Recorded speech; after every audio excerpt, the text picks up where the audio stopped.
Europe 1, Village Média. Philippe Vandel. En compagnie d'Emmanuel Chin et de Stéphane Rothenberg, après 4 ans d'absence, Pékin Express revient sur M6. Ce sera à partir du 12 juillet, puis tous les jeudis, tout l'été à 20h50. Vous êtes présentateur et officiellement directeur de course. Cette saison est sous-titrée Pékin Express, la course infernale. Elle va aller de Bornéo au Japon en passant par la Malaisie. Qu'est-ce qu'elle a d'infernal ? Infernal parce qu'effectivement, on a gardé les fondamentaux de Pékin. C'est important que les gens retrouvent ce qu'ils ont aimé. Évidemment. Mais il fallait aussi changer les petites choses. Alors, on a hystérisé la course. Voiture interdite, c'est un panneau. Les candidats doivent descendre de voiture et prendre un moyen de transport local, une pirogue, un tuk-tuk, que sais-je. Ça bouleverse la course. Et à l'arrivée, avant sur Pékin, vous étiez dernier et éliminé. Là, si vous êtes dernier, vous choisissez votre adversaire pour un sprint final, un petit peu comme la dernière chance sur Top Chef. Et donc, vous n'êtes jamais sûr d'être sauvé ou d'être éliminé. Je viens d'apprendre un verbe. Le verbe hystériser la course. Hein, je vais pas tout dévoiler. Il y a une nouveauté dès le début. Il faut pas rater le début. Quand les candidats déboulent à l'aéroport à Bornéo, vous êtes présent avec eux. Enfin, pas tout à fait. Vous êtes dans les écrans géants de l'aéroport. Oui, et là, vous faites une annonce. Oui. Dites l'annonce. Ah ben je dis, on part tout de suite. Et ils pensaient vraiment dormir à l'hôtel, leur dernière nuit d'hôtel, avant tranquillement. Oui. On leur avait dit la course c'est demain. Là aussi c'est la surprise. Et en fait, alors qu'ils sont encore en tenue parisienne, il faisait 4 degrés. Avec la grosse valise. Il fait 30 degrés. On leur dit voilà, les sacs à dos sont là, vous partez tout de suite. Et alors, ça marche. Ils vont se changer sur le parking. Il y a même une fille, on l'entend au son qui dit ah je suis en string. Sauf qu'on la voit pas. Non désolé. En revanche, on voit les garçons en caleçon. Et je me suis dit il y a 10 ans, on aurait vu l'inverse. Est-ce que le politiquement correct et le MeToo n'est pas passé par là ? Alors, je pense que c'est un vrai problème aujourd'hui. Ça, parce que vous avez assez de caméras pour filmer les filles en culotte. Oui. Non, mais c'est vrai que il y a plein de choses. C'est un programme familial. Alors il y a beaucoup de gros mots. Les candidats se lâchent. Ils oublient la caméra au bout de 2 heures. Hein. Ouais. Alors on va biper cette année. Il y a des années on ne bipait pas, mais on sait plus trop quoi faire parce que c'est vrai que bon. Après il y a effectivement plein de choses. On fait gaffe. On aura des polémiques. Je sais pas d'où elles vont venir, mais je sais qu'il y en aura parce qu'on a eu à chaque fois sur les. Je sais pas, mais je sais que ça va. On verra les polémiques. On fait le maximum. On l'a dit tout à l'heure. Plus de 20 000 candidatures à l'ouverture du casting que vous avez terminé. Vous avez choisi 8 binômes. Et là encore une nouveauté, Maurice et Thierry, des candidats qui ont, l'un d'entre eux a une particularité. Écoutez. Maurice et Thierry sont père et fils et habitent Nice. On va faire un binôme d'enfer, quoi.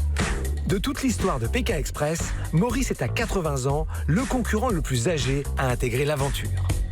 Je pense que mon âge ne sera pas un handicap. Je me sens en pleine forme et là, pour moi, je vais au bout de Pékin Express.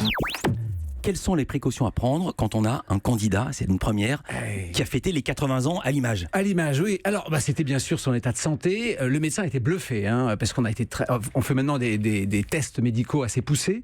Il est en pleine forme. C'est un homme qui a brillamment réussi sa vie professionnelle, qui est tout à fait sûr de lui, sûr de sa santé. Il va. Non, mais on dirait qu'il a 60 ans quand on voit les images. C'est très impressionnant. Et alors, on était un peu. Est-ce qu'on adapte les épreuves, par exemple ? Alors, on essaie de pas le faire parce qu'il n'y a pas de raison vis-à-vis des autres. Donc, c'est vrai que c'était un vrai challenge. Il nous a franchement bluffé. C'est très impressionnant, mais le médecin lui-même dit non, mais il est apte, il est presque même mieux que certains autres au niveau de ses bilans. Donc, je vous en parle, on sourit, mais quand même, il y a eu des morts dans Koh-Lanta, un candidat, puis le médecin de l'émission accusé par les réseaux sociaux de ne pas avoir fait son travail qui s'est suicidé. Il y a eu des morts dans un accident d'hélicoptère sur le tournage de Dropped, émission jamais diffusée. Vous avez eu peur parfois pendant ce tournage ? Alors, on a toujours. Pékin, le principal problème, c'est la route. Les candidats sont sur la route en train de faire du stop. Vous avez déjà eu un accident vous-même, oui, on s'en souvient. C'est fondamentalement. Alors, on pourra jamais être au risque zéro, c'est impossible. Donc est-ce qu'on a peur ? Oui. Est-ce qu'on essaye de faire le maximum ? Oui. Est-ce qu'il y a risque zéro ? Non. On le fait au mieux. Le problème, c'est effectivement pas tellement les 80 ans de Maurice, c'est vraiment le stop. Vous m'avez pas répondu. Est-ce que vous avez eu peur pendant ce tournage ? Mais oui. Sur quel épisode ? Mais en permanence. Ah, d'accord. Alors là, par exemple, sur le premier prime, ils prennent des pirogues, et comme ils sont pas franchement habiles là-dessus, certaines pirogues coulent sur le fleuve Rajang, qui est truffé de crocos. Bon, on avait pris un bras de fleuve, on savait qu'il n'y avait pas de crocos, mais ça on leur dit pas. Bon. Mais parce que, les animaux choisissent leur endroit quand même. Mais oui, bien sûr, on a peur. Mais on fait gaffe. Je vous interromps. Nouveauté cette année, les binômes ne passent pas la nuit livrée à eux-mêmes. Il y a un chargé de sécurité maintenant avec eux. Ouais, non, il y a toujours eu. Mais c'est vrai que oui. Mais la seule chose, c'est que le chargé de sécurité, en fait, valide toujours les endroits. Si jamais il considère que, mais ça a toujours été vrai, il considère que les candidats ont choisi une maison qui n'est pas sûre pour 1000 raisons. Alors dans les pays où on a été, le risque n'est pas énorme.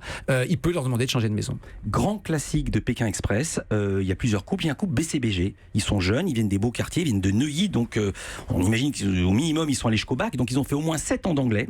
Et pourtant, ils ne savent toujours pas parler anglais correctement. Ils sont les premiers candidats de cette saison à se lancer dans l'autostop. Et pour eux, c'est une grande première.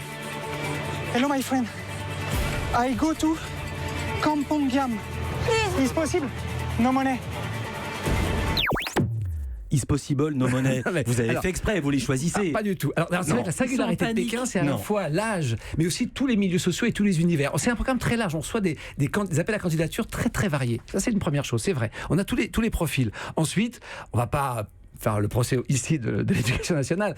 La France n'est pas le pays le plus brillant pour l'éducation des langues, et il suffit qu'on la pratique pas au quotidien pour qu'il y ait des problèmes. Voilà, alors, c'est une caractéristique française. Parfois, les binômes sont assez caricaturaux. Par exemple, ce couple, le couple BCBG. Ah, attendez, vous les présentez comme très riches, habitués à dormir dans des 5 étoiles, toujours habillés en blanc. C'est une des candidats, pour reprendre une expression de la prod, qu'on aime détester. Oui, ou pas. Après, Donc, pas. Oui. Mais c'est vrai qu'on essaye, c'est vrai, de pas avoir au contraire des monotypes. On a de 22 à 80 ans. Ouais. On a vraiment tous les milieux sociaux, vous les présentez comme ça. Je vais vous dire, il y a même un autre couple, Martin et Laetitia, présentés à l'antenne comme le couple complice. Ce qui sous-entend que les BCBG sont pas complices.